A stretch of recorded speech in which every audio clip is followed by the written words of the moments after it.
Pemirsa, perdagangan saham di Bursa Efek telah dibuka dan kita akan mencermati kinerja perdagangan saham hari ini.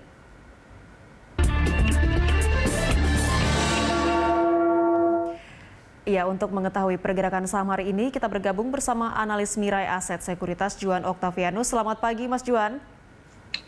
Iya, selamat pagi. Ya, Mas Juan, untuk perdagangan hari ini IHSG dibuka melemah tipis tadi 0,01%, kemudian sudah berbalik arah ke zona hijau. Analisa Anda untuk pergerakan IHSG hari ini akan seperti apa? Iya, jadi kalau kita melihat pada hari ini IHSG akan cenderung terkonsolidasi ya.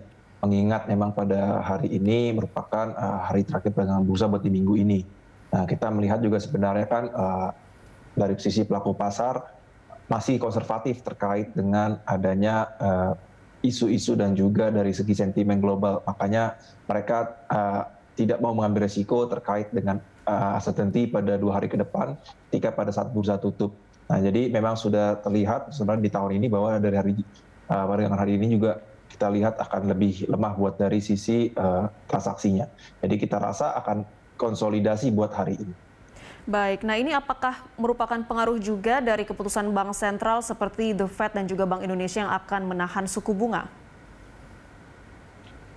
Untuk dari kebijakan moneter ini kita melihat inline dengan estimasi kita maupun juga dengan estimasi pasar.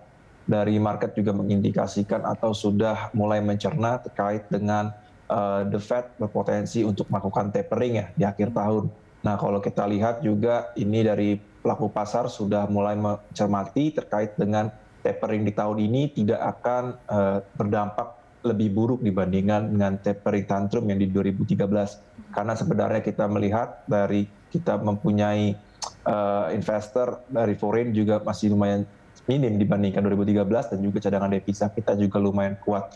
Jadi kita melihat sebenarnya pelaku pasar lebih optimis terkait dengan isu tapering ini dibandingkan dengan 2013 tadi. Baik, artinya bisa dikatakan IHSG saat ini memiliki daya tahan yang cukup ya Mas untuk terpaan dari isu tapering yang akan dilakukan The Fed. Iya, betul.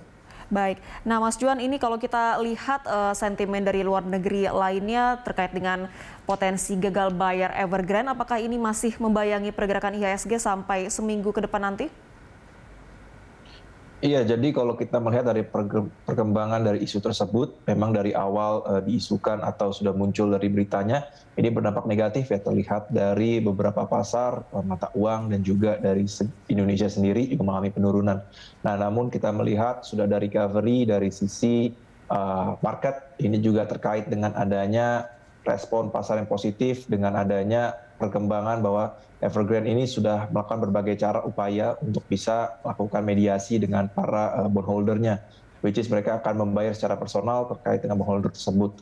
Lalu juga beberapa analis juga sudah memperkirakan bahwa sebenarnya dari sisi Evergrande ini tidak akan terlalu berdampak signifikan dibandingkan dengan krisis-krisis sebelumnya. Kalau kita bandingkan dikarenakan sebenarnya potensi buat dari sisi mereka melakukan pembayaran ini masih ada nih, mulai dari sisi bailout dari sisi pemerintah China-nya maupun juga dari segi penjualan secara diskon ya, terkait dengan properti Evergrande-nya. Nah, jadi kita lihat masih banyak potensi untuk base scenario-nya dibandingkan dengan worst case scenario-nya. Jadi kita rasa buat ke depannya akan lebih smooth ya terkait dengan isu ini terhadap market seperti itu. Baik, isu terkait dengan gagal bayar Evergrande ini sudah mereda dan memasuki akhir pekan ini biasanya rawan terjadi aksi profit taking. Bagaimana posisi IHSG terhadap potensi profit taking yang akan dilakukan investor hari ini?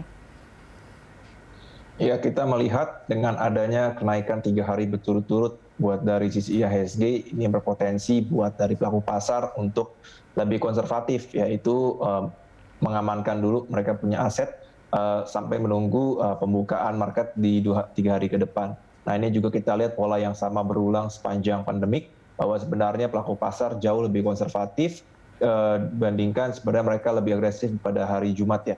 Jadi kita lihat makanya buat dari pasar akan lebih konsul dan transaksi juga akan lebih minim pada hari ini. Baik, nah ini untuk relaksasi PPKM yang dilakukan oleh pemerintah, apakah ini bisa menjadi penggerak IHSG untuk bisa terus bergerak di teritori hijau hingga pekan depan?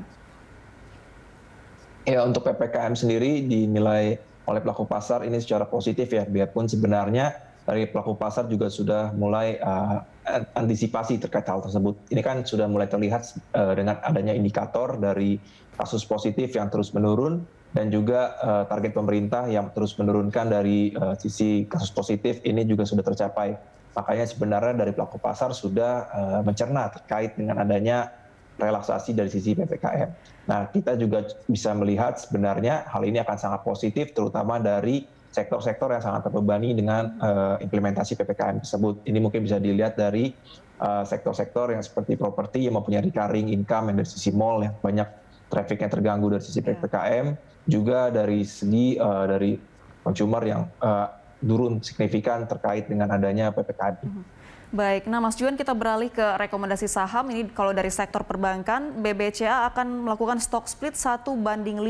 Seperti apa dampaknya ke saham BBCA? Ya, jadi BBCA merupakan salah satu saham yang kita lihat secara fundamental sangat menarik ya, di mana di tengah adanya pandemi COVID-19 mereka masih bisa mencatatkan operasional ratio yang jauh lebih tinggi dibandingkan dengan peers-nya. Nah, kita melihat aksi dari 1:5 ini, 5:1 ini juga akan sangat positif ya, dikarenakan sebenarnya dari segi pelaku pasar akan bisa catch the opportunity atau bisa membeli dari BCA dengan harga yang jauh lebih murah. Nah, ini yang juga akan mendorong dari segi likuidasi dari saham BCA tersebut. Jadi overall kita melihat dengan adanya fundamental yang masih baik pada bulan kemarin dan juga dari sisi market juga sudah mulai positif, akan sangat positif buat dari sisi recommendation dari BBCA ini. Baik, proyeksi positif untuk pergerakan saham BBCA dari emiten lainnya yaitu BBRI, ini sahamnya bergerak terus menurun. Apakah bisa dimanfaatkan oleh investor sebagai waktu untuk melakukan beli? Iya, kita melihat buat dari BBRI ini sebenarnya penurunan disebabkan lebih dari right issue-nya ya. Jadi dari sisi pelaku pasar ini mulai lebih memilih membeli right issue-nya dibandingkan beli di market, dikarenakan sebenarnya kalau kita bandingkan harga tebus dari sisi right issue dibandingkan dengan harga market jauh lebih menguntungkan kalau kita menebus right issue-nya buat dari existing shareholder dari BBRI. Nah, kita melihat dengan berakhirnya masa tebus right issue dari BBRI, ini juga implikasi pada nanti peningkatan dari harga BBRI ya, karena sebenarnya ini yang nanti akan mendorong dari segi harga BBRI. Jadi kita juga overall masih positif buat BBRI buat di 2021 ini. Baik, dari sektor lainnya Mas Juan, dari sektor teknologi ini Bukalapak akan masuk ke LQ45. Apakah layak atau menarik untuk dikoleksi? Ya, buat dari Bukalapak sendiri sebenarnya dari market sudah mengapresiasi positif ya terkait dengan masuknya Bukalapak pada Q45 ini.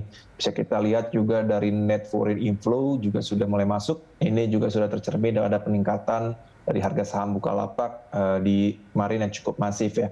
Kita rasa buat dari sisi progres, walaupun dari segi laporan keuangan masih catatan negatif, namun dari segi prospek jangka panjang ini masih cukup menarik ya. Apalagi dengan adanya mitra lapak ini, room to grow-nya masih cukup besar buat nanti ke depannya Bukalapak bisa mencatatkan kinerja yang jauh lebih masif seperti itu. Baik, Mas Juan, ini kita lihat perkembangan atau aksi korporasi yang dilakukan oleh emiten banyak yang melakukan rights issue. Ini apakah berdampak kepada pergerakan IHSG? Ya, kalau kita lihat ini tergantung dari sahamnya seperti apa dinilai oleh market ya. Seperti contoh BBRI, market melihatnya positif walaupun kita di tengah juga dengan kita melihatnya akan sangat positif buat jangka panjang ya. Ini kan juga meningkatkan dari segi loan base-nya dia. Nah, ini juga kita lihat akan positif juga seiring dengan kasus COVID-19 yang sudah semakin diturunkan. Jadi kita rasa dengan adanya red issue ini akan berdampak positif terkait dengan market. Baik, Mas Juan, terakhir rekomendasi saham untuk pekan depan dari Anda? Ya, untuk pekan depan kita melihat dari cyclical ini masih akan cukup menarik ya. Kalau kita lihat dari harga komoditi, ini trennya masih positif, especially buat dari coal dan juga dari CPO. Kita bisa melihat buat dari coal ini ITMG dan juga Adaro, di mana dia akan benefit dari harga coal yang sekarang ini masih di level yang cukup signifikan, apalagi di 4Q-nya akan ada winter season ya, jadi ini akan meningkatkan dari segi demand-nya. Lalu juga buat dari CPO, ini kita lihat dengan harga yang sekarang, ini bisa dibilang 2 kali lipat dari harga di tahun lalu ya. Nah, jadi kita rasa ini akan tercermin juga buat nanti di laporan keuangannya di kuartal 3, kuartal 4. Jadi kita juga rekomendasi positif terkait dengan ALI dan juga LSIP. Mungkin itu rekomendasi dari saya. Baik, sektor komoditas menjadi sektor yang direkomendasikan untuk pekan depan. Baik, Mas Juan, terima kasih atas informasinya. Sehat selalu. Ya, pemirsa, itu tadi analis Mirai Aset Sekuritas Juan Oktavianus. Pemirsa, bagaimana